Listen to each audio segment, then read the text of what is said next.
নবী আমার বলেন, কোন ব্যক্তি নামাজও দাঁড়ানোর পরে তার নামাজে যদি মন এদিক সেদিক চলে যায়, নামাজে আমি দাঁড়াইলাম এক মনে, নামাজ কয় মন? বলেন কয় মন? আর দানের মনে চাউলের মনে এক মন নামে, দানের মন আর চাউলের মনে 40 কেজিতে এক মনে এই মন না। নামাজে হলো এক মনে, এক নিয়তে, এক ধ্যানে নামাজ আদায় করে। সুবহানাল্লাহ। কয় নিয়মে, কয় মনে? এক মনে। তুমি যদি নামাজে দাঁড়াও, নামাজে দাঁড়ানোর সময় তোমার মন যদি একবার বাজারে চলে যায়, তুমি নামাজে দাঁড়ানোর সময় একবার তোমার মন যদি সেই বাড়িতে চলে যায়, তুমি নামাজও দাঁড়াইলা, সাইকেল একটা মসজিদের সামনে রেখে আসলা, মনে মনে চিন্তা হইলো যে সাইকেল রাখলাম, সুরে নিয়ে আবার নিয়ে যা। সুরের টেনশন আছে না? আছে না সুরের টেনশন? এই চিন্তা নামাজের ভিতরে চলে আসলো। আবার তুমি চিন্তা করলা, না না আমি তো নামাজে আছি, আমি এখন নামাজের ভিতরে আছি, আমার টেনশন করা যাবে না। আবার মনটাকে নামাজের ভিতরে নিয়ে আসলা।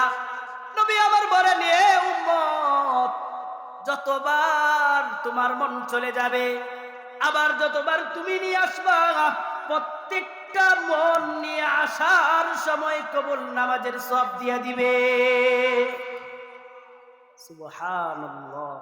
আচ্ছা, মনটা নিশৃঙ্খলা, শয়তান মনটা নিশৃঙ্খলা, আর শয়তানের কমাই, হায় রে, মনটা নিয়ে আসা ইসলাম একটু এলো ফাতারি লাগাইতাম, 4 রিহাত নামাজ 3 রিহাত পড়ি, আসসালামু আলাইকুম ওয়া রাহমাতুল্লাহ, চাইছিলাম কারবার একটা বানাই আসতাম। কিন্তু যেই মনটা গেল আবার নিয়ে আসলো, তো যতবার নিবে, যতবার আনবে, কবুল নামাজের সওয়াব। সুবহানাল্লাহ। শয়তান কয়, এইভাবে যদি নেই আর যদি হ্যাঁ কবুল নামাজের সব খালি ফাইতেই তাহে, তা তো আমার লস। আমার কি লস? না লস বুঝুন তো, আমার ক্ষতি, এটা তো আমার কাছে লোকসান। সুতরাং আর আমি এর মন নামাজের বাহিরে নিব না। এবার আমার নবী বলেন, শোনো, তুমি যদি এক মনে নামাজ আদায় করতে পারো, আর নামাজ যদি আমার রব যদি খুশি হয়ে যায়, তোমার এই একটা সিজদার আমার রব যদি খুশি হয়ে যায়, এমনও তো হতে পারে এক সিজদার কারণে তোমাকে জান্নাত দিয়া দিবে। এবার মূল কথায় আসে, নবী আবার কি বলেন শুনো। ফকি আবুল্লাহ সাবরকন্দি রাহমাতুল্লাহি আলাইহি বলেন, অনেক টাকা পয়সা হওয়ার কারণে তুমি নামাজে দাঁড়ানোর কারণে তোমার মন এদিক সেদিক চলে গেল। এদিক সেদিক যখন চলে যায়, আবার পাশাপাশি আরেকটা গরিব এতিম মিসকিন অসহায় ব্যক্তি নামাজও দাঁড়াইলো। নামাজও দাঁড়ানোর সময় চিন্তা করলো, আহারে, আমার ছোট মেয়েটা বলেছিল, বাবা বাজার থেকে আসার সময় আমার জন্য সিঙ্গার ফুরি আনবা, বাবা তুমি বাজার থেকে আসার সময় শীতের একটা কাপড় নিয়ে আসবা। ছেলে বলেছিল, বাবা তুমি বাজার থেকে আসার সময় আমার জন্য এক জোড়া জুতা নিয়ে আসবা। ছেলে অথবা বিবি সাহেব বলেছিল, কেউ বাজারে যে যাইতেছুন আমার সময় কিন্তু এটা লাগবো, এই যে এইটা হেঁটে রাখবো বলে দিল। আমি নামাজের মধ্যে দাঁড়াইলাম, পকেটে মাত্র 100 টাকা। বড় কত টাকা? এটা কি বউ বুঝবো? বউ বুঝবো? আমার ফোহর দিয়ে 100 টাকা, 200 টাকা, 300 টাকা। এক জোড়া জুতার দাম কত? 100 টাকা। বার্মিস বা স্যান্ডেল এক জুতা আনলে তো প্রায় 120 টাকা এরকম লাগে। আমি বাজার করাম, কি গরিব মানুষ, আমি কি করাম না করাম, এই যে নামাজও দাঁড়াইয়া বাজারে মসজিদ নামাজও দাঁড়াইছি, আসরের সময় মাগরিবের সময় নামাজও দাঁড়াইছি, সারাদিন কাজ করে লেবার খরচ, সারাদিন কাজ করার পরে হাজিরা দিছে 500 টাকা। 500 টাকা লইয়া বাজারে গেলে পরে বাজারের ব্যাগ ভরে।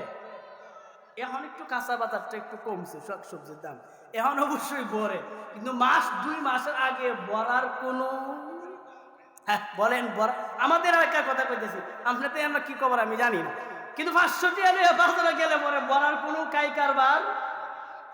আমার নবী বলেন, শোনো, যখন নামাজের গরিব মানুষ যখন দাঁড়িয়ে যায়, দাঁড়ানোর পরে এই চিন্তা চেতনা যখন তার মনের ভিতরে চলে আসে, গরিব মানুষ তারও মনের ভিতরে টাকা পয়সার টেনশন, ধনী ব্যক্তি সেও নামাজও দাঁড়ানোর পরে অজস্র টাকা পয়সার টেনশন।